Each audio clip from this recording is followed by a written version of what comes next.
নমস্কার, গল্পের শহর 11 চ্যানেলে আপনাদের আরও একবার স্বাগত। আজকের গল্প বিভূতিভূষণ বন্দ্যোপাধ্যায়ের লেখা মৌরি ফুল। মানুষের মনস্তত্ত্ব কিভাবে সময়ের সাথে সাথে পাল্টে যায় তারই প্রতিফলন আজকের এই গল্পে। কিছুদিন আগে যা পরম ভালোবাসার বস্তু ছিল, সময়ের সাথে সাথে তা কিরূপ বিষম বস্তুতে পরিণত হয় এবং নারীর মনে সূক্ষ্মাতি সূক্ষ্ম মনস্তাত্ত্বিক দিক এই গল্পে তিনি তুলে ধরেছেন। তাই শুরু হচ্ছে আজকের গল্প, বিভূতিভূষণ বন্দ্যোপাধ্যায়ের লেখা মৌরি ফুল। অন্ধকার তখনও ঠিক হয়নি। মুখুজ্জে বাড়ির পিছনে বাঁশবাগানে জোনাকির দল সাঁত জ্বালবার উপক্রম করছিল। তালপুকুরের পাড়ে গাছের মাথায় বাদুড়ের দল কালো হয়ে ঝুলছে। মাঠের ধারে বাঁশবাগানের পেছনটা সূর্যাস্তের শেষ আলোয় উজ্জ্বল। চারদিক বেশ কবিত্বপূর্ণ হয়ে আসছে। এমন সময় মুখুজ্জেদের অন্দরবাড়ি থেকে এক তুমুল কলরব আর হইচই উঠল। বৃদ্ধ রামতনু মুখুজ্জে শিবকৃষ্ণ পরমহংসের শিষ্য।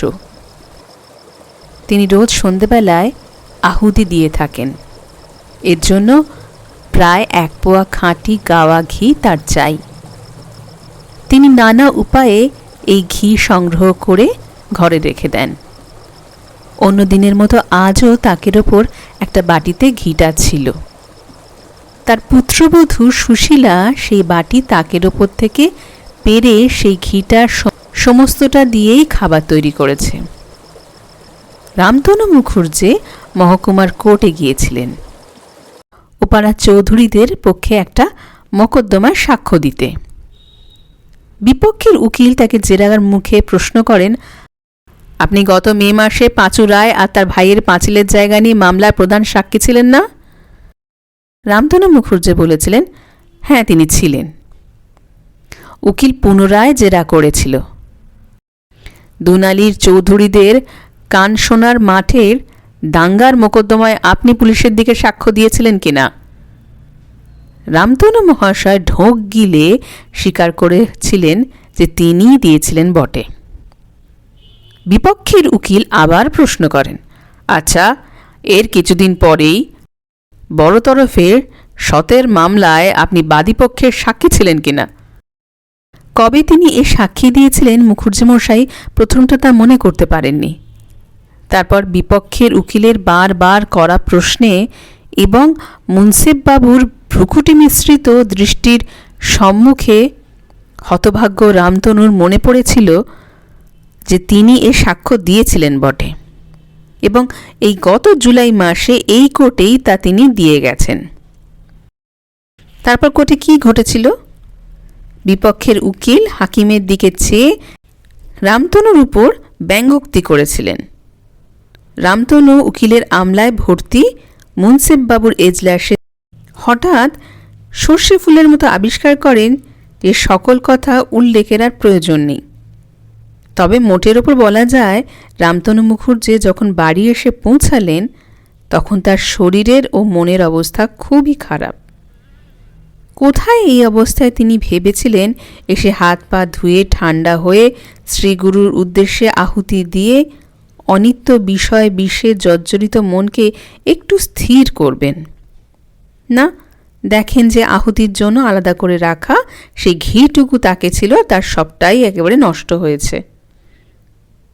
তারপর প্রায় আধ ঘন্টা ধরে মুখুজ্জে বাড়ির অন্দরমহলে একটা রীতিমতো কবির লড়াই চলতে লাগলো।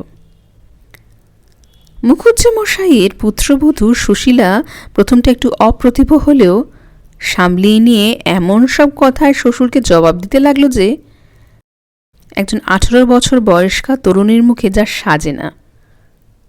প্রক্ষান্তরে কোর্টে বিপক্ষের উকিলের অপমানে এবং ঘরে এসে পুত্রবধূর কাছে অপমানে ক্ষিপ্তপ্রায় রামতনু মুখুজ্জে পুত্রবধূর পিতৃকুল ও তার নিজের পিতৃকুলের সমালোচনায় প্রবৃত্ত হয়ে এমন সব দুরূহ পারিভাষিক শব্দের ব্যবহার করতে লাগলেন যে বোধহয় বিদ্যাসাগর মহাশয়ের ডুবালের গল্পে উল্লিখিত কুলাদর্শবিদ্যা অধ্যয়ন না করলে সেসব বোঝা একেবারেই অসম্ভব।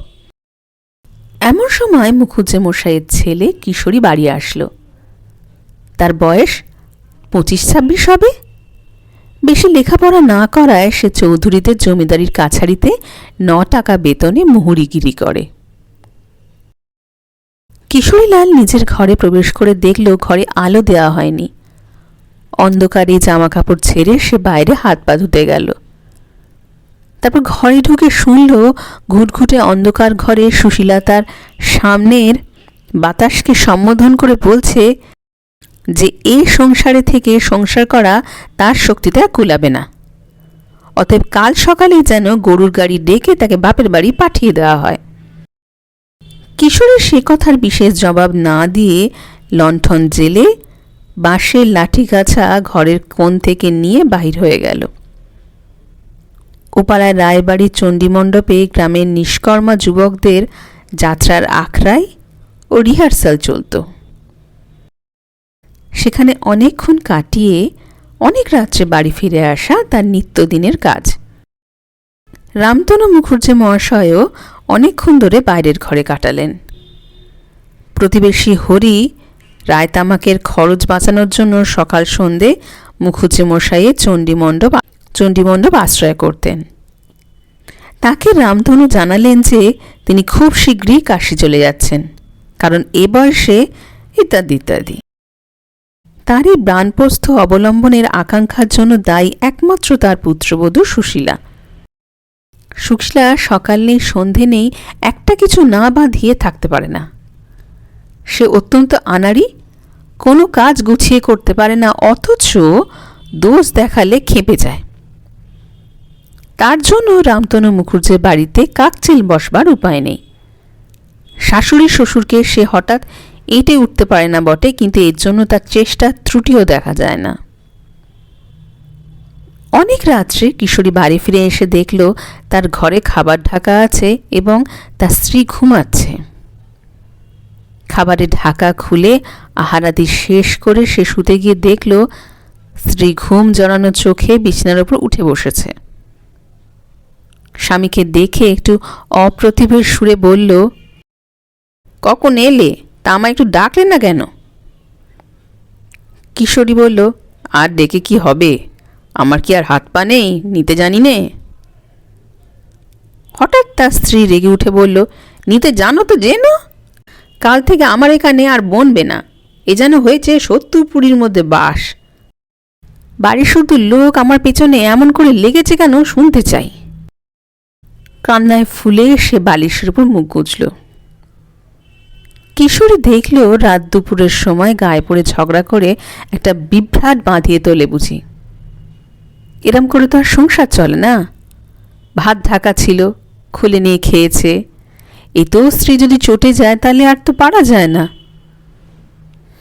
কিছু না, ওই একটা ছল, ওই সামান্য সূত্র ধরে সে একখানা রাম রাবণের যুদ্ধ বাঁধিয়ে তুলবে।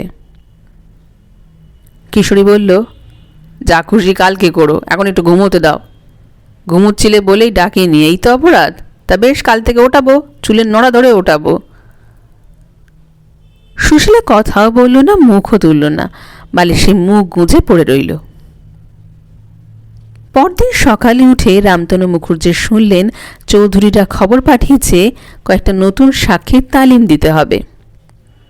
যাবার সময় তিনি বললেন, ও বৌমা, একটু সকাল সকাল আছে ভাত দিও, কোর্টে যেতে হবে। বেলা 9টার সময় ফিরে এসে দেখলেন সুশীলা স্নান করে এসে রৌদ্রে কাপড় মেলে দিচ্ছে। গৃহিণী মোক্ষদা সুন্দরী রান্নাঘরে বসে রাঁধছেন। স্বামীকে দেখেই মোক্ষদা চৌকিদার হাঁকার সুরে বলতে লাগলো, হয় আমি এদিকে বেরিয়ে যাই, না হয় বাপু একটা বিহিত করো। সে সকাল থেকে ঘুরপাক দিয়ে দিয়ে বেড়াচ্ছে। বলছি, ও বৌমা, দুটো ভাত চড়িয়ে দাও, যা হয় দুটো কিছুটা রাঁধো, হাতে পায়ে ধরতে কেবল বাকি রেখেছি। কার কথা কে শোনে? এই বেলা দুপুরের সময় রানী এলেন, এখন নেই। সুশীলার রক থেকে সামান্য গলায় উত্তর দিল, মাইনে করা তো দাসী নই, আমি যখন পারবো তখনই রান্না চড়াবো। সকাল থেকে বসে আছি নাকি? এত খাটুনি সেরে আবার 8টার মধ্যে ভাত দেব। মানুষের তো আর শরীর নয়, যার না চলবে সে নিজে গিয়ে রেঁধে নিক। এ কথার উত্তরে মোক্ষদা খুন্তি হাতে রান্নাঘরের দাওয়ায় এসে নটরাজ শিবের তাণ্ডব নাচের মতো একটা আধুনিক সংস্করণ শুরু করতে যাচ্ছিল। এই ঘটনায় তা বন্ধ হয়ে গেল। একটা 10-12 বছরের ছেলে, রংটা বড়ই কালো, ম্যালেরিয়ার শরীর শীর্ণ জীর্ণ, পরনে অতি ময়লা একটি গামছা। শীতের দিনেও তার গায়ে কিচ্ছু নেই। হাতে ছোট একটা বাখারি ছড়ি নিয়ে বাড়ির মধ্যে ঢুকল। ছেলেটি পাশের গ্রামের আতর আলীর ঘরামির ছেলে। গত বছর তার বাপ মারা গিয়েছে। 2টি ছোট ছোট বোন আর মা ছাড়া তার কেউ নেই। অবস্থা খুবই খারাপ, সব দিন খাওয়া জোটে না। ছেলেটা পিঠে ছড়ি বাজিয়ে হাঁপু গেয়ে মা বোন দুটিকে প্রতিপালন করে। সে এই গ্রামের প্রায় সব বাড়িতে আসতো, কিন্তু মুখুজ্জে বাড়িতে আর কখনোই সে আসেনি। তার একটাই কারণ যে দানশীলতার জন্য রামতনু মুখুজ্জে গ্রামের মধ্যে আদৌ প্রসিদ্ধ ছিলেন না। ছেলেটি উঠোনে দাঁড়িয়ে বগল বাজিয়ে নানারূপ সুর করে উচ্চস্বরে হাঁপু গান গাইতে লাগল। সঙ্গে সঙ্গে পিঠে জোর করে লাঠির বাড়ি মারতে লাগল। 3টি নেহাত গোবেচারির সাক্ষীর তালিম দিতে অনেক ধস্তাধস্তি করে রামতনুর মেজাজ ভালো ছিল না। ফিরে চেয়ে দেখে মুখ খিচিয়ে বলে, থাম থাম, ওসব রাখ, ওসব দেখার এখন শখ নেই, যা অন্য বাড়ি দেখবে যা। সুশীলা কাপড় মেলে দিতে দিতে অবাক হয়ে হাঁপুগা দেখছিল। ছেলেটি সংকুচিত হয়ে বাইরে যেতে এসে তাড়াতাড়ি বাইরের রকে গিয়ে তাকে ডেকে বলল, আর শোন, তোর বাড়ি কোথায় রে? হরিশপুর মা ঠাকরুন। তোর বাড়িতে কে আছে রে? আর মোর বাপ মারা গিয়ে 4 বছর মা ঠাকরুন, মোদের আর কেউ নেই, মুই বড়, ছোট 2 বোন আছে। তাই বুঝি তুই হাঁপু গান গাস? হ্যাঁ রে, এতে চলে? রামতনুর ধমক খেয়ে ছেলে মানুষ অত্যন্ত দমে গিয়েছিল। সুশীলার কথার ভেতর সহানুভূতির সুর ছিনে নিয়ে তার হঠাৎ কান্না আসলো। চোখের জল হু হু করে পড়তেই ম্যালেরিয়ার শীর্ণ হাত দুটি তুলে চোখ মুছে বললেন, না মা ঠাকরুন, চলে না, এসব লোকে তো আর দেখতে চায় না। মুই যদি ভালো গান গাইতে পারতুম, যাত্রার দলে যেতুম। বড় কষ্ট মোদের সংসার, এই শীতি মা ঠাকরুন। সুশীলা বাধা দিয়ে বলল, দাঁড়া, আমি আসছি। ঘরের মধ্যে ঢুকে কান্নার বেগ অতি কষ্টে সামলিয়ে চেয়ে দেখল আলনায় একখানা নতুন মোটা বিছানার চাদর ঝুলছে। হাতের ঘোড়ায় সেটিকে পেয়ে টেনে নিল। তারপর জানলা দিয়ে বাড়ির মধ্যে চেয়ে দেখে চাদরখানা তাড়াতাড়ি ছেলেটির হাতে দিয়ে চুপি চুপি বলল, এইখানে নিয়ে যা, এতে শীত কাটবে। কাটবে না? খুব মোটা। শিগগির যা, লুকিয়ে নিয়ে যা, কেউ যেন না দেখে। ছেলেটি চাদর হাতে হতবুদ্ধি হয়ে ইতস্তত করছে দেখে সুশীলা বলল, ওরে এক্ষুনি কেউ এসে পড়বে, শিগগির যা। ছেলেটিকে বিদায় দিয়ে সুশীলা ভিতর বাড়িতে ঢুকে দেখল শ্বশুর আহার করতে বসেছেন। ছেলেটার দুঃখে সুশীলার মন একটু নরম হয়ে গিয়েছিল। সে গিয়ে রান্নাঘরে ঢুকে কাজে মন দিল। শ্বশুরকে জিজ্ঞাসা করল, আপনাকে কিছু দেব বাবা? মুখ্যটা ঝংকার দিয়ে উঠল, তোমাকে আর কিছু দিতে হবে না, যে মিষ্টি বচন দিয়েছ তাতেই প্রাণ ঠান্ডা হয়ে গিয়েছে। নাও, এখন পারো তো এদিকে এসো একবার, হাঁড়িটা দেখো, নত বলো নিজের মড়িমাছি করে এরকম করে সাঙ্গ করে তুলি। রামতনু কোনো কথা বললেন না, আপন মনে খেয়ে উঠে চলে গেলেন। এইসব ব্যাপারেই সুশীলা অত্যন্ত চটে যেত। রামতনু পুত্রবধূর কাছে কোনো জিনিস চেয়ে খেলে তার রাগ গলে জল হয়ে যেত। কিন্তু লোকে তাকে জব্দ করছে বা অপমান করার ফন্দি খুঁজছে ভাবলে তার আর কাণ্ডজ্ঞান থাকত না। সেও কোমর বেঁধে আগুয়ান হতো। সেই বা ছাড়বে কেন? মাস 2 পরে, ফাল্গুন মাসের মাঝামাঝি, কিন্তু বেশ গরম পড়েছে। কিশোরী অনেক রাত্রে বাড়ি ফিরেছে। বাড়িতে যে যার ঘরে ঘুমাচ্ছে। সে নিজের ঘরে ঢুকে দেখল সুশীলা ঘরের মেঝে বসে একখানা চিঠি লিখছে। কিশোরী সুশীলাকে জিজ্ঞাসা করল, কাকে চিঠি লেখা হচ্ছে? সুশীলা চিঠির কাগজখানা তাড়াতাড়ি আঁচল দিয়ে চেপে স্বামীর দিকে ফিরে একটু দুষ্টুমির হাসি হাসল। বলল, বলবো কেন? থাক না, বলো, ভাত দাও, রাত তো কম হয়নি, আবার সকাল থেকে খাটুনি আরম্ভ হবে। সুশীলা ভেবেছিল স্বামী এসে সে কি লিখছে দেখার জন্য পিড়াপিড়ি আরম্ভ করবে। প্রকৃতপক্ষে সে চিঠি কাউকেও লিখছে না। স্বামীকে কথা বলাবার এ তার একটা পুরনো কৌশল মাত্র। অনেকদিন সে স্বামীর মুখে দুটো ভালো কথা শোনেনি। তার নারীর হৃদয় এর জন্যই তৃষিত ছিল, এবং এর জন্যই সে ঘুমে ঢুলতে ঢুলতেও এই সামান্য ফাঁদটি পেতে বসেছিল। কিন্তু কিশোরী ফাঁদে পা দেওয়া তো দূরে থাকুক, সেদিকে ঘেঁষলেও না দেখে সুশীলা বড়ই নিরুৎসাহ হয়ে পড়ল। কাগজ কলম তুলে রেখে সে স্বামীর ভাত বেড়ে দিল। এক প্রকার চুপচাপ অবস্থায় আহারাদি শেষ করে কিশোরী গিয়ে শয্যা আশ্রয় করবার পর সে নিজে আহারাদি করে শুতে গিয়ে দেখল কিশোরী ঘুমায়নি, গরমে এপাশ ওপাশ করছে। আশায় বুক বেঁধে সে তার দ্বিতীয় ফাঁদটি পাতল। একটা গল্প বলো না গো, অনেকদিন তো বলনি, বললো না লক্ষ্মীটি? বিবাহের পর প্রথম প্রথম কিশোরী তার এই কিশোরী স্ত্রীর কাছে বটতলার আরব্য উপন্যাস থেকে নানা রকম গল্প বলতো। রাত্রির পর রাত্রি তখন এসব গল্প শুনে সুশীলা মুগ্ধ হয়ে যেত। জনহীন দেশের মধ্যে যেখানে শুধু জিন পরিদের জগৎ, খেজুর বনের মধ্যে ঠান্ডা জলের ফোয়ারা থেকে মণিমুক্তা উৎক্ষিপ্ত হচ্ছে, পথহীন দুরন্ত মরুপ্রান্তরে মৃত্যু যেখানে শিখার সন্ধানে ওঁত পেতে বসে আছে, তরুণ শাহজাদাগণের দৈত্য সংকুল অরণ্যের মাঝখান দিয়ে নির্ভীক শিকার যাত্রা, এসব শুনতে শুনতে তার গা শিউরে উঠত। ঘুম ভাঙলে ঘরের মধ্যে অর্ধরাত্রির অন্ধকার জিন্দেহের ভিড়ে ভর হয়েছে বলে মনে করে সে স্বামীকে জড়িয়ে ধরত। প্রাচীন যুগের তরুণ শাহজাদাদের কল্পনা করতে গিয়ে অজ্ঞাতসারে সে নিজের স্বামীকে যাত্রাদলের রাজার পোশাক পরিয়ে দূর দেশে বিপদের মুখে পাঠাত।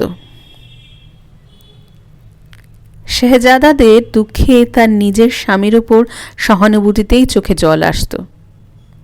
এরকম গল্প শুনতে শুনতে অদৃশ্য নায়ক নায়িকাদের গুণ দৃশ্যমান গল্পকারের উপর প্রয়োগ করে সে স্বামীকেই প্রথম ভালোবেসেছিল।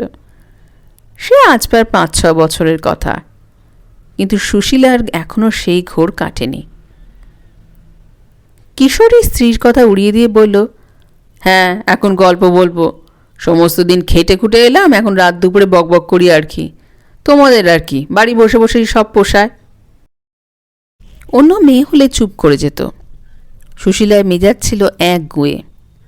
সে আবার বলল, তা হোক, একটা বলো, রাত তো এখনো বেশি হয়নি। না বেশি নয়, তোমার তো রাত কম বেশি জ্ঞান কত, নাও চুপচাপ শুয়ে পড়ো এখন।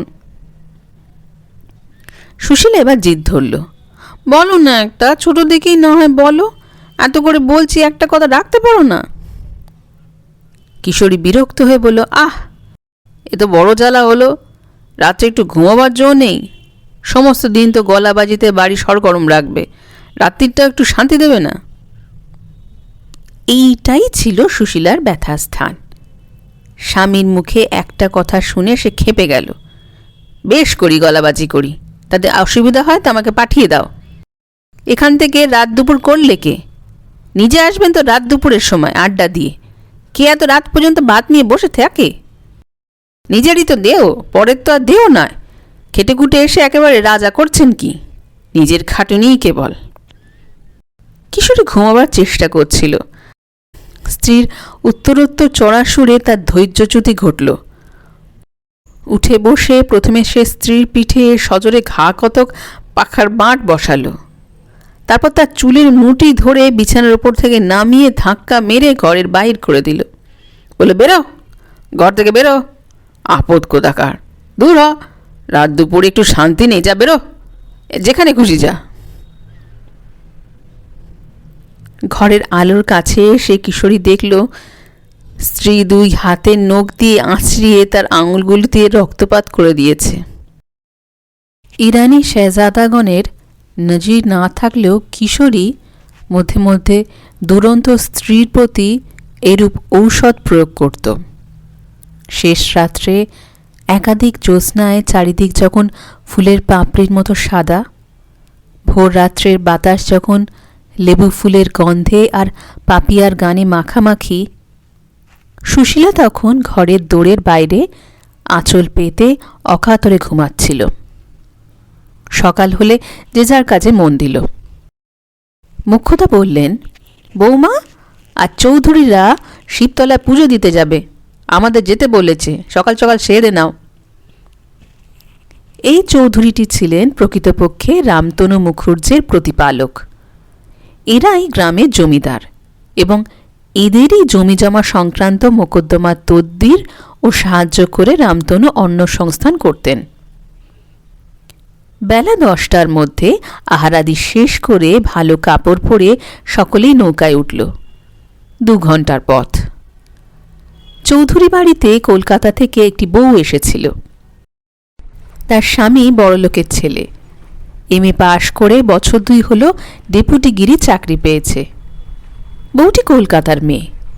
চৌধুরীদের সাথে তার স্বামীর কীরকম সম্পর্ক আছে এই জন্য চৌধুরী গৃহিণী রাস পূর্ণিমার সময় তাকে এনেছিল।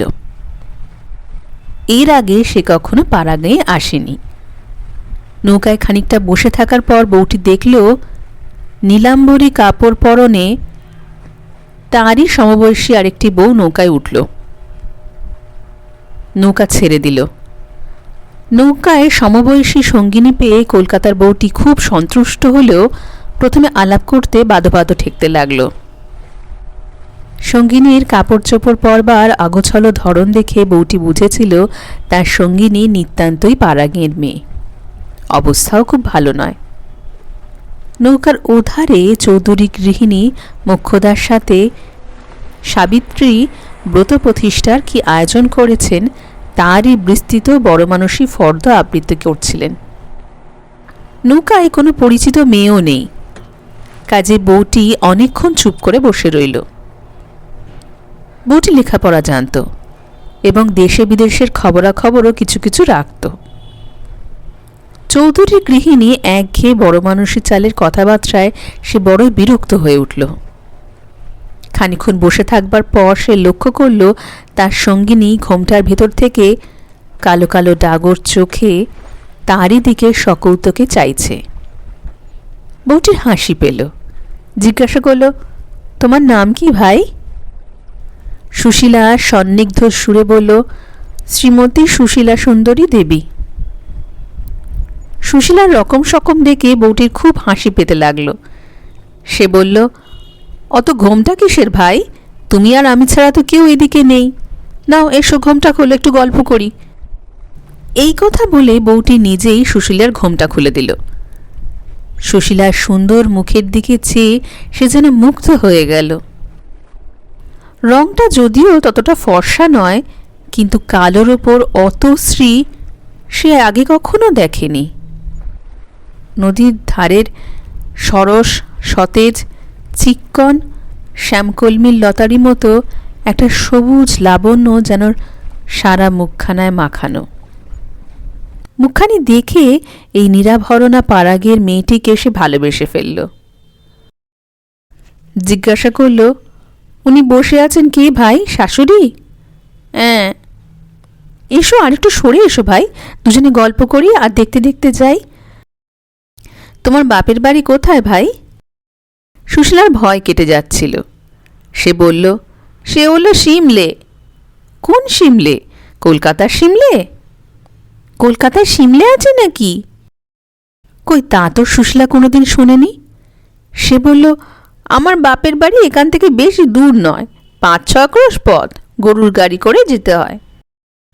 নদীর ধারে জব ক্ষেত, সর্ষে ক্ষেত, বুনো গাছপালা দেখে বউটি বড় খুশি। সে আগে এসব দেখেনি।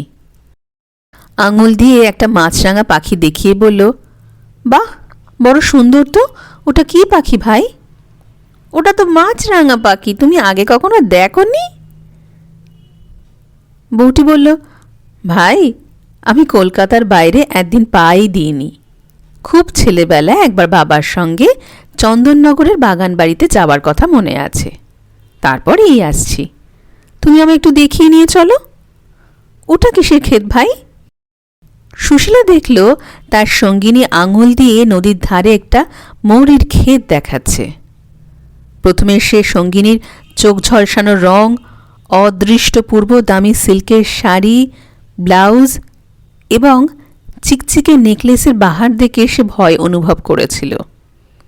তার অজ্ঞতা দেখে সুশীলার সে ভয় কেটে অজ্ঞ সঙ্গিনীর ওপর একটু স্নেহ আসলো। কলকাতায় মাছরাঙা পাখি, মৌরি ক্ষেত এসব সামান্য জিনিসও নেই। সুশীলা হেসে বলল, তুমি ফুলের গন্ধ দেখে বুঝতে পারো না ভাই? ও তো মৌরি ক্ষেত। কেন, আমাদের বাপের বাড়ির গায়ে কত মৌরির ক্ষেত আছে। মৌরির শাক কখনো খাওনি? কলকাতায় বুঝি নেই? কলকাতার বউটি বুঝিয়ে দিল যে কলকাতার অতীত ইতিহাসের সে খবর রাখে না। বর্তমান অবস্থায় সেখানে মৌরি ক্ষেত প্রভৃতি থাকা সম্ভবপর নয়, তবে ভবিষ্যতে কি হয় বলা যায় না। ঘণ্টাখানেক পরে যখন নৌকা শিবতলার ঘাটে এসে লাগল, তখন তাদের দুজনের মধ্যে অনেক ঘনিষ্ঠ রকমের কথাবার্তা হয়ে গিয়েছে।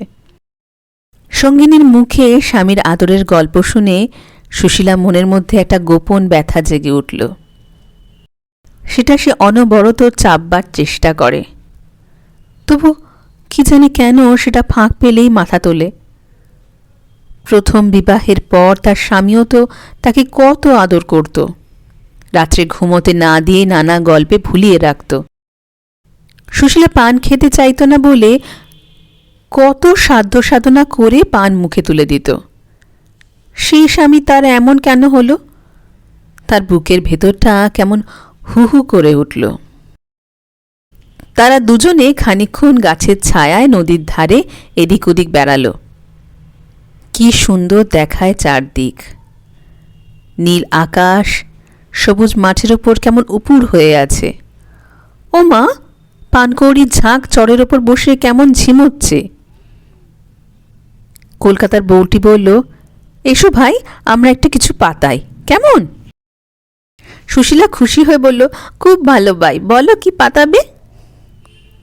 একটা কাজ করি, আস্তে আস্তে নদীর ধারে যে মৌরি ফুল দেখে এলাম, এসো আমরা দুজনে পাতাই, কেমন?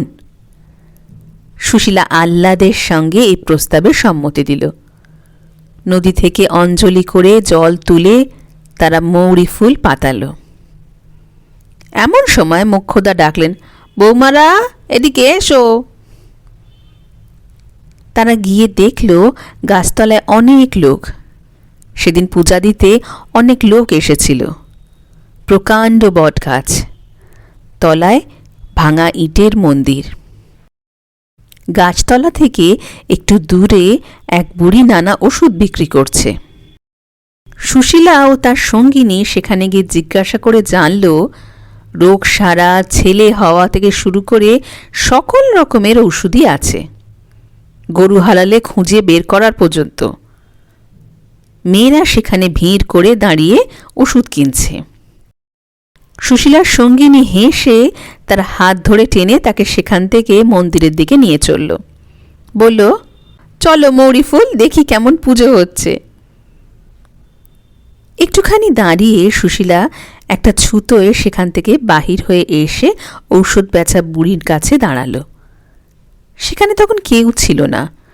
বুড়ি বলল, কি চাই? সুশীলা মুখ লজ্জায় আরক্ত হয়ে উঠল। বুড়ি বলল, আর বলতে হবে না মা ঠাকরুন, তা তোমার এখনো ছেলেপুলে আবার বয়স তো যায়নি, ও বয়সে অনেকের। সুশীলা সলজ্জভাবে বলল, তা নয়। বুড়ি বলল, ও এবার বুঝলুম মা ঠাকরুন, তা যদি হয় তাহলে তোমার স্বামী বারমুখো টান আছে, একটা ওষুধ দিই, নিয়ে যাও, 1 মাসের মধ্যে সব ঠিক হয়ে যাবে, ওরকম সব ঠিক হয়ে যাবে। কত হয় মা ঠাকরুন? বুড়ি একটা শিকড় তুলে বলল, এই নাও, বেটে খাইয়ে দিও, কেউ যেন টের না পায়। টের পেলে আর পল হবে না, 8 আনা লাগবে। স্বামী বারমুখো টান আছে। একথা শুনে সুশীলা খুব দমে গেল। তার আঁচলে একটা আদুলি বাঁধা ছিল। আজকের দিনে জিনিসটা এটা ওটা কেনার জন্য সে বাড়ি থেকে শাশুড়িকে লুকিয়ে এনেছিল। বাড়ির বার হওয়া তো বড় একটা ঘটে না, কাজে এটা তার পক্ষে একটা উৎসবের দিন। আদুলিটা শাশুড়িকে লুকিয়ে আনবার কারণ মোক্ষদা ঠাকুরন জানতে পারলে এতক্ষণে তার আঁচলে আর থাকত না।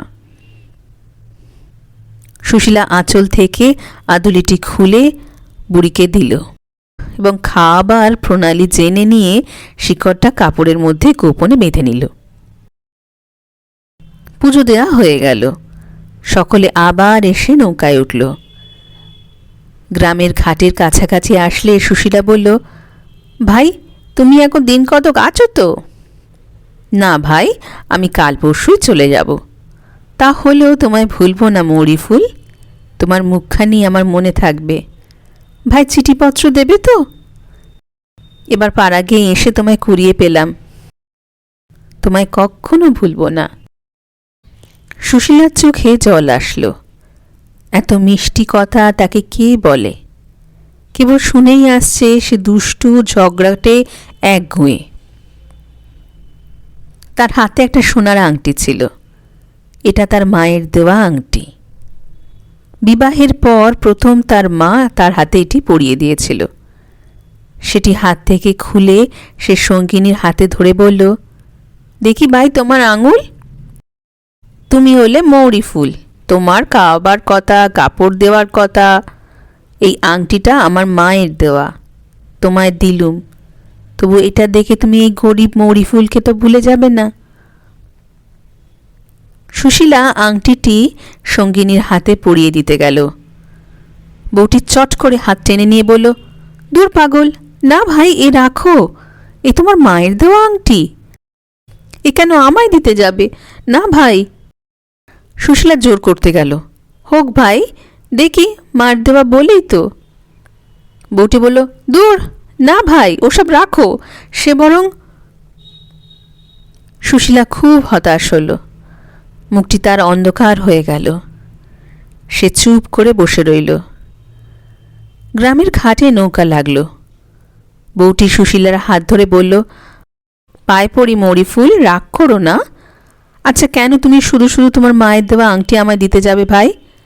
আচ্ছা, তুমি যদি দিতেই চাও, এই পুজোর সময় আসব, তখন অন্য কিছু দিও, বরং একদিন না হয় খাইয়ে দিও। আংটি কেন দেবে ভাই? আর আমায় ভুলবে না তো ভাই? সুশীলা ব্যগ্রভাবে বলল, তোমায় ভুলব না মৌরি ফুল, কখনো না। তুমি কোন জন্মে যে আমার মায়ের পেটের বোন ছিলে ভাই মৌরি ফুল। তারপরে সে একটু আনাড়ি ধরনের হেসে বলল, হি হি হি, কেমন সুন্দর কথাটি, মৌরি ফুল, মৌরি ফুল, মৌরি ফুল।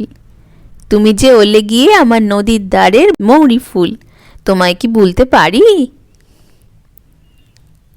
কথা শেষ না করে সে 2 হাতের সঙ্গিনীর গলা জড়িয়ে ধরল।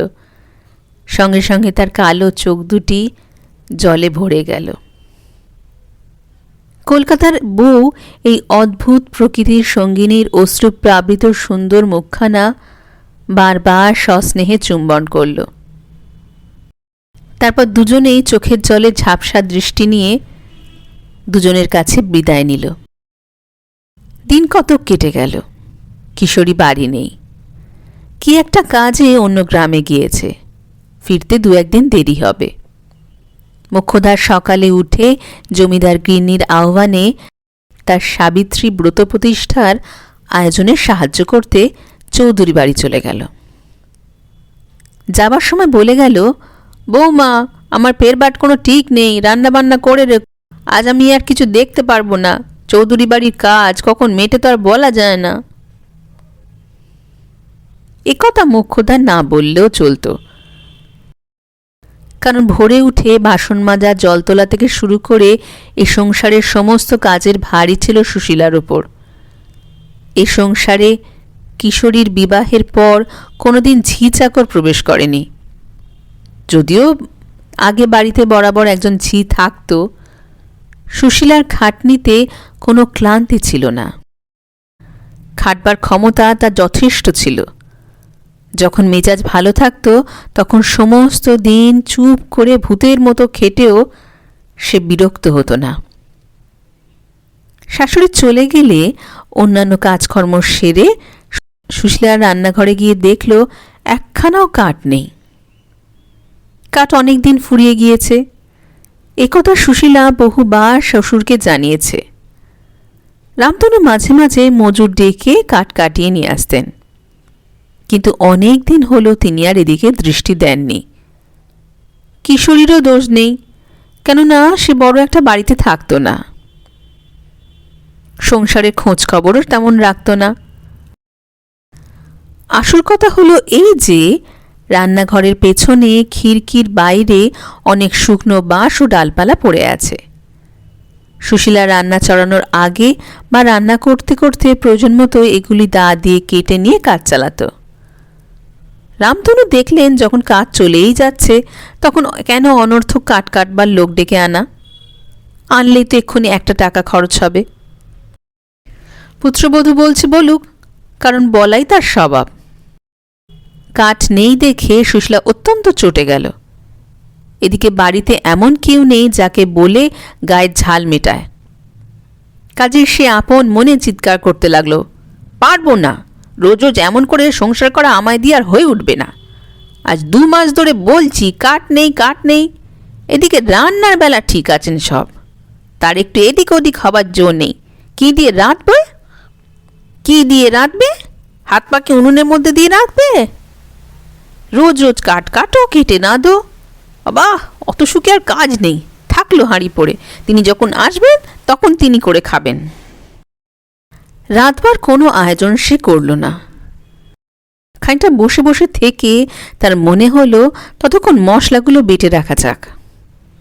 সে মাঝে মাঝে কাজের সুবিধার জন্য কয়েকদিনের মশলা একসঙ্গে বেটে রাখত।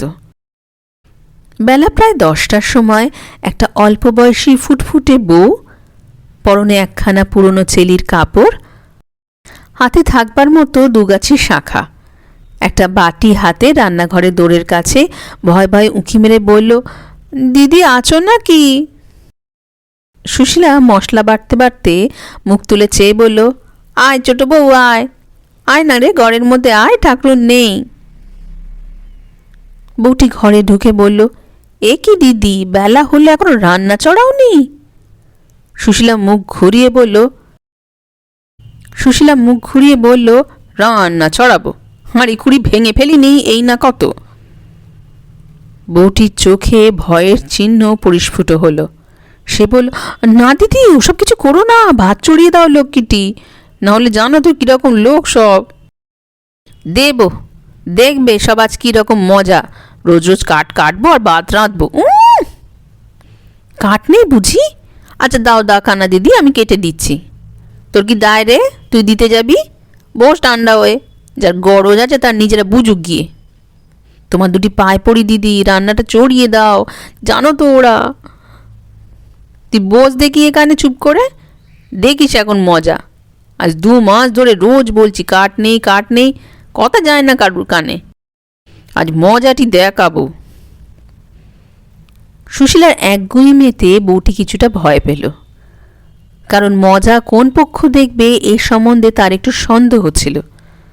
কিন্তু সাহস করে আর কিছু না বলতে পেরে সে চুপ করে রইল। এই বউটি রামতনু মুখুজ্জের জাটতুতো ভাই রামলোচন মুখুজ্জের পুত্রবধূ। পাশেই এদের বাড়ি। রামলোচনের অবস্থা খুব খারাপ, তা সত্ত্বেও তিনি বছর 2 হলো ছেলের বিবাহ দিয়েছেন। রামলোচনের স্ত্রী ছিল না, পুত্রবধূই গৃহিণী। দুরাবস্থার সংসারে ছেলে মানুষ বউকে সংসার করতে অত্যন্ত বেগ পেতে হতো। সে সময় অসময়ে বাটি হাতে খুঁচি হাতে এ বাড়িতে হাত পেতে তেলটা নুনটা নিয়ে যেত। চাল না থাকলে আঁচলে করে চাল নিয়ে যেত। ধার বলেই নিয়ে যেত, কিন্তু কখনো শোধ করতে পারত না। বা কখনো পারত। মোক্ষদা ঠাকুরুনকে বউটি বড় ভয় করে। তিনি থাকলে জিনিসপত্র তো দেনই না, যদি বা দেন তা বহু মিষ্ট বাক্য বর্ষণ করার পর। তবু বউটির আসতেই হয়, কি করবে, অভাব। সুশীলা তাকে মোক্ষদা ঠাকুরনের হাত থেকে বাঁচিয়ে গোপনে এটা ওটা যখন যা দরকার সাধ্যমতো সাহায্য করত। সামান্য এক বাটি তেল নিয়ে গেলেও হুঁশিয়ার মোক্ষদা কখনো তা ভুলত না। গলা টিপে কড়া সংক্রান্তিতে তা আদায় করেই ছাড়তেন। সুশীলা ছিল অগোছালো ও অন্যমনস্ক ধরনের মানুষ। সে ধার দিয়ে অত শত মনেও রাখত না, বা সামান্য তেল নুন ধার দিয়ে আদায় করার কোনো চেষ্টাও করত না। শোধ দিতে আসলে অনেক সময় বলতো, ওই তুই আবার দিতে এলি কেন ছোট বউ? ও আবার নিব কি, যা যা, ও তুই নিয়ে যা ভাই। সুশীলা আপন মনে খানিকক্ষণ বউকে বউটির দিকে চেয়ে বলল, তারপর তোর রান্না বান্না? বউটি বাটিটা আঁচল দিয়ে ঢেকে রেখেছিল। বার করে কুণ্ঠিতভাবে বলল, সেদিনকার সেই তেল নিয়ে গিয়েছিলাম দিদি, তা আমাদের এখনো আনা হয়নি। আজ রাতবার তেল নেই, একসঙ্গে দুদিনের দিয়ে যাব, সেই জন্যেই। সুশীলা বলল, আচ্ছা নিয়ে আয় দেখি বাটি, দেখি কি আছে, আমাদেরও বুঝি তেল আনা হয়নি। পাত্রে যতটুকু তেল ছিল সুশীলা সবটুকু এই কুণ্ঠিতা দরিদ্রা গৃহলক্ষ্মীটিকে ঢেলে দিল। বউটি চলে যাবার সময় মিনতিপূর্ণ দৃষ্টিতে চেয়ে বলল, লক্ষ্মী দিদি, রান্না চড়িয়ে দাও। সুশীলা বলল, তুই পালা দেখি, আমি ওদের মজা না দেখিয়ে আজ কিছুতেই ছাড়ছি নে। বেলা 12টার সময় মোক্ষদা ঠাকুরুন এসে দেখে শুনে হইচই বাঁধিয়ে দিলেন।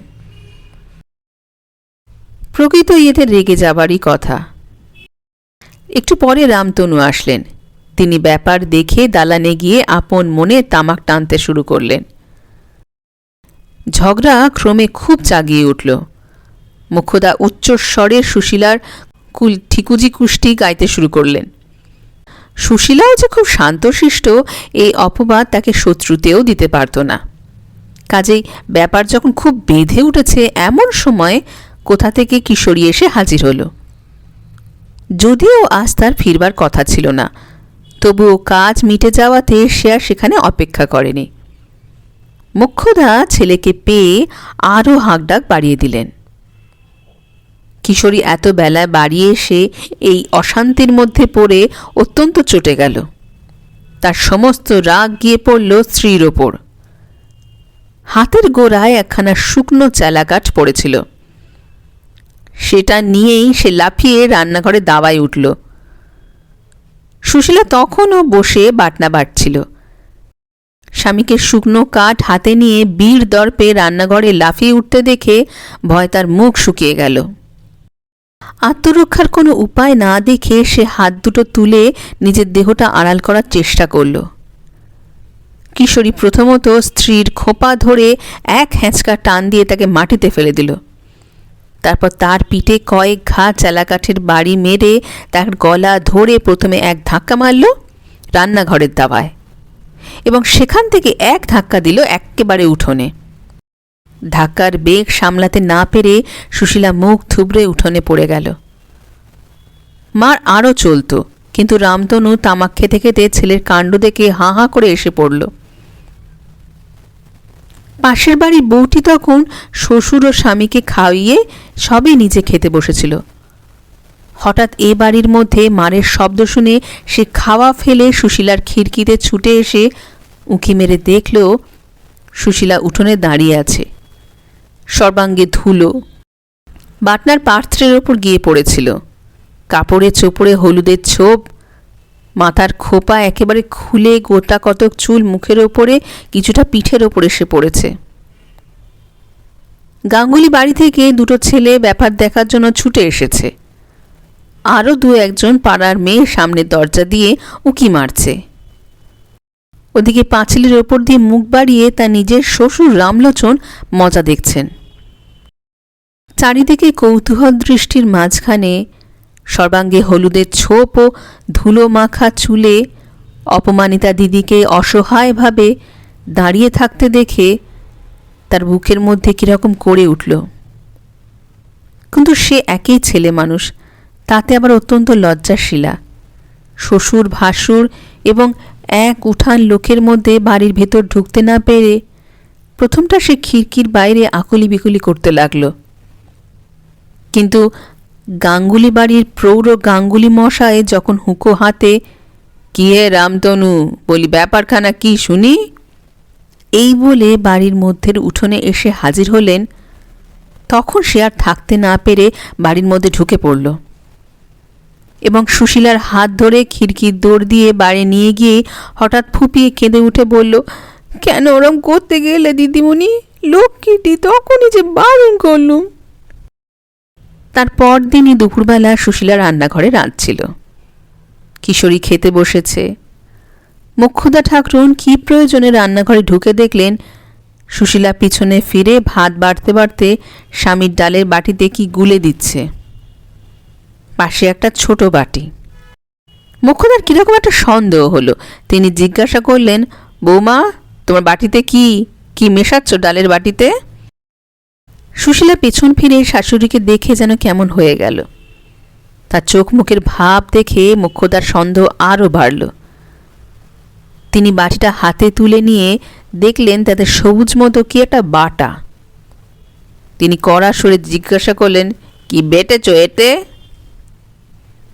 দেখলেন পুত্রবধূ উত্তর দিতে পারছেন না, তার মুখ লাল হয়ে উঠেছে।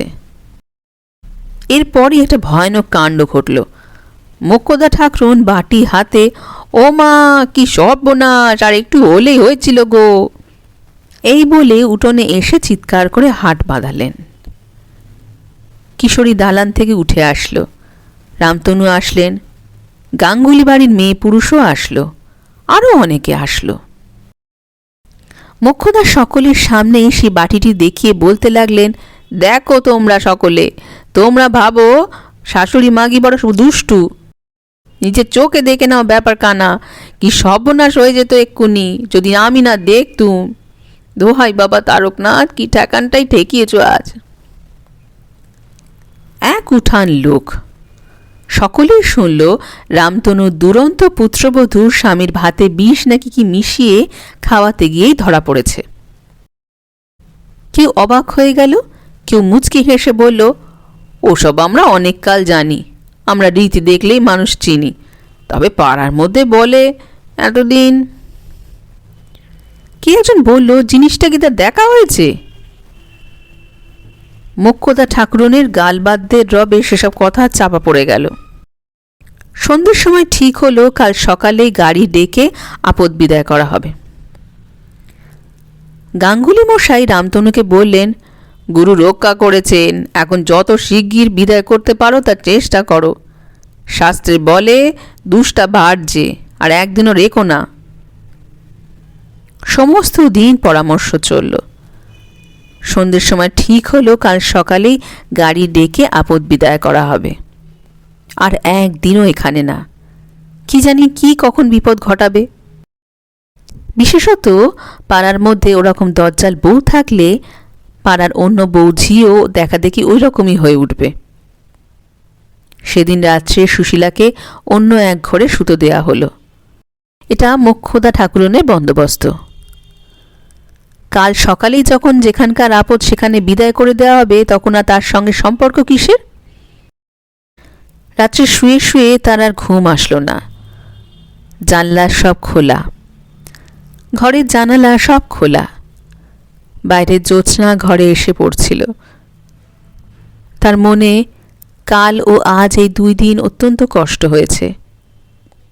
সে স্বভাবতই নির্বোধ। লাঞ্ছনা ভোগের অপমান সে আগে কখনো এমন করে অনুভব করেনি। যদিও মারধর এরা আগেও বহুবার খেয়েছে, তার একটা কারণ এই যে আজ ও কালকের দিনের মতো শ্বশুর শাশুড়ি ও এক উঠোন লোকের সামনে এভাবে অপমানিত সে কোনো দিন হয়নি। তাই আজ সমস্ত দিন ধরে তার চোখের জল আর বাঁধ মানছে না। কাল মার খেয়ে পিঠ কেটে গিয়েছে, ও হাত দিয়ে ঠেকাতে গিয়ে হাতের কাঁচের চুড়ি ভেঙে হাতও ক্ষতবিক্ষত হয়েছে। তার সেই স্বামী, যে স্বামী 5-6 বছর আগে এমন সব রাতে তাকে ঘুমোতে দিত না, সে পান খেতে চাইতো না বলে ভুলিয়ে ভালিয়ে পান মুখে গুঁজে দিত, সেই স্বামী এরকম করল। পান খাওয়ানোর কথাটাই সুশীলার বারবার মনে আসতে লাগলো। রাত্রের জ্যোৎস্না আরও ফুটল। তখন চৈত্র মাসের মাঝামাঝি। দিনে তখন নতুন কচি পাতা ওঠা গাছের মাথার ওপর উদাস অলস বসন্ত। মধ্যাহ্ন ধোঁয়া ধোঁয়া রৌদ্রের উত্তরীয় উড়িয়ে বেড়ায়। দীর্ঘ দিনগুলো প্রস্ফুট প্রসূন সুরভির মধ্যে দিয়ে চলে গিয়ে নদীর ধারের শিমুলতলায় সন্ধ্যের ছায়ার কোলে গিয়ে ঢলে পড়ে। পাড়াগায়ের আমবনে বাঁশবনে জ্যোৎস্না ঝরা বাতাসে সারা রাত কত কি পাখির আনন্দ কাকলি। বসন্ত লক্ষ্মীর প্রথম প্রহরে আরতির শেষে বনের গাছপালা তখন আর নতুন করে টাটকা ফুলের ডালি সাজাচ্ছে। শুয়ে শুয়ে সুশীলা ভাবল, জগতে কেউ তাকে ভালোবাসে না, কেবল ভালোবাসে তার মৌরি ফুল। মৌরি ফুল চিঠি লিখেছে, তার কথা মনে করে সে রোজ রাত্রে কাঁদে।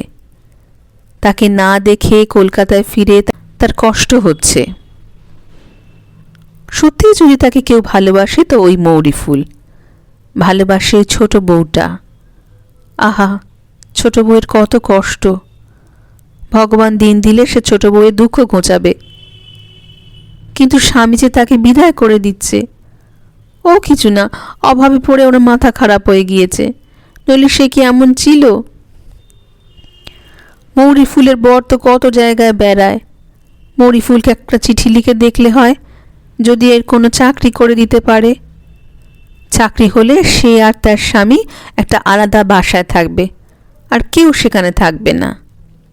মাঠের ধারে ছোট ঘরখানি সে মনের মতো করে সাজিয়ে রাখবে। উঠোনে কুমড়োর মাচা বাঁধবে, বাজার খরচ কমে যাবে। লোকে বলে সে গোছালো নয়, একবার বাসায় গেলে সে দেখিয়ে দেবে সে গোছানো কি না। আচ্ছা, ওই বাড়িখানা যদি আগুন লাগে? না না, আগুন দেবে কে? ছোট বউ? দিলে তার শাশুড়ি ঠাকুরনি দেবে, যার যেরকম লোক। জানলার বাইরে জ্যোৎস্না এগুলো কি ভাসছে? সেই যে তার স্বামী গল্প করত, জ্যোৎস্না রাত্রে পরীরা সব খেলা করে বেড়ায়, তারা নয় তো? তার বিবাহের রাত্রে কেমন বাঁশি বাজিয়েছিল, কেমন সুন্দর বাঁশি। ওরকম বাঁশি নদীর ধারে কত পড়ে থাকে। আচ্ছা, পিওনে মৌরি ফুলের এখানে চিঠি দিয়ে গেল না কেন? লাল চৌকো খাম, খুব বড়, সোনার জল দেওয়া, আতর নাকি মাখানো। পরদিন সকালবেলা পুত্রবধূর উঠবার দেরি দেখে মোক্ষদা ঠাকুরন ঘরের মধ্যে উঁকি মেরে দেখলেন পুত্রবধূ জ্বরের ঘোরে অঘোর অচৈতন্য অবস্থায় ছেঁড়া মাদুরের ওপর পড়ে আছে, চোখ দুটো জবা ফুলের মতো লাল। সেদিন সমস্ত রাত এভাবে কেটে গেল, তার দিকে বিশেষ কেউ নজর করল না। তার পরদিন বেগতিক বুঝে রামধনু ডাক্তার আনলেন। দুপুরের পর থেকে সে জ্বরের ঘোরে ভুল বকতে লাগল। সত্যি মৌরি ফুল তা নয়, ওরা যা বলছে আমি অন্য ভেবে। সন্ধ্যার কিছু পূর্বে সে মারা গেল। তার মৃত্যুতে গাঙ্গুলি পাড়ার হাড় জোড়ালো, পাড়ার কাকচিলগুলো একটু সুস্থির হলো। কিছুদিন পরই কিশোরী দ্বিতীয় পক্ষের বউ মেঘলতা ঘরে আসলো। দেখলে চোখ জুড়ায় এমন সুন্দর মেয়ে, কর্মপটু, হুঁশিয়ার, গোছানো। দ্বিতীয়বার বিবাহের অল্পদিন পরেই যখন কিশোরী পালেদের স্টেটে ভালো চাকরিটা পেল, তখন নতুন বউয়ের লক্ষ্মী ভাগ্য দেখে সকলেই খুব খুশি হল। সংসারের অলক্ষ্মী স্বরূপা আগের বউয়ের নাম সে সংসারে আর কোনো দিন কেউ করে না। শেষ হলো আজকের গল্প। বিভূতিভূষণ বন্দ্যোপাধ্যায়ের লেখা ভারী সুন্দর একটি গল্প মৌরি ফুল। আশা করি গল্প পাঠ আপনাদের ভালো লেগেছে। যদি ভালো লাগে তাহলে চ্যানেলটি সাবস্ক্রাইব করে গল্পটিতে একটি লাইক বাটন দিয়ে দেবেন। আসবো আবার অন্য কোনো গল্প নিয়ে। ততদিন সকলেই ভালো থাকবেন। নমস্কার, ধন্যবাদ।